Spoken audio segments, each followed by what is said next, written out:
let's read Luke chapter 17 on what Jesus says about temptation. And he said to his disciples, temptations to sin are sure to come, but woe to the one through who they come. It would be better for him if a millstone were hung around his neck and were cast into the sea that he should cause one of these little ones to sin. Let me just stop right there.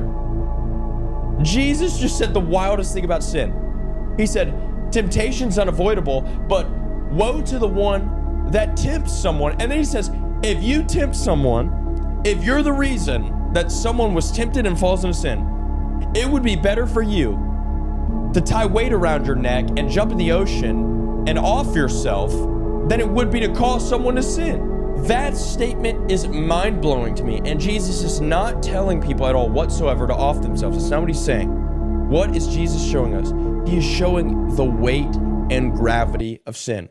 You know, sin is oftentimes a snowball effect. Whenever you see someone that falls from grace really big, you know, like if a leader cheats on his wife multiple times with a secretary, or someone has this deep, crazy drug addiction on meth, fentanyl, heroin, things like that, you know, they don't just randomly one day think, I'm going to go cheat on my wife a million times. No. It starts by looking at a woman lustfully. It starts by simply smoking weed. It starts small and it snowball effects. And when we suppress sin habits in our life, then it creates this massive weight on our shoulders, and we stack up on this ladder of sin and hiding it, and I can't let anyone know about it, and then we fall hard off the ladder.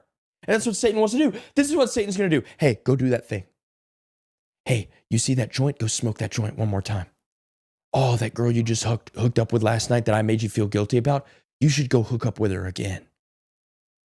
Oh, that alcohol, you should go numb the pain. And then after he entices you and convinces you, and then you do it, he goes, why'd you do it? You look like an idiot. You knew that wasn't going to satisfy you. How in the world would you ever do such a thing? How could you ever possibly imagine yourself sinning? Why would you do that? You look like an idiot. The devil, the tempter himself, will convince you to fall into temptation. After you bite into it, he says, why'd you do it? You see, Satan appears like a roaring lion. This is what the scriptures say. The scriptures say Satan is like a roaring lion, but in reality, he's like a kitty cat in the corner with a megaphone, trying to amplify your problems, trying to amplify temptation to seem better than it actually is. Satan is a freaking pile of poop. That's what he is. He's a loser. He's got no new tricks. And so temptation is unavoidable.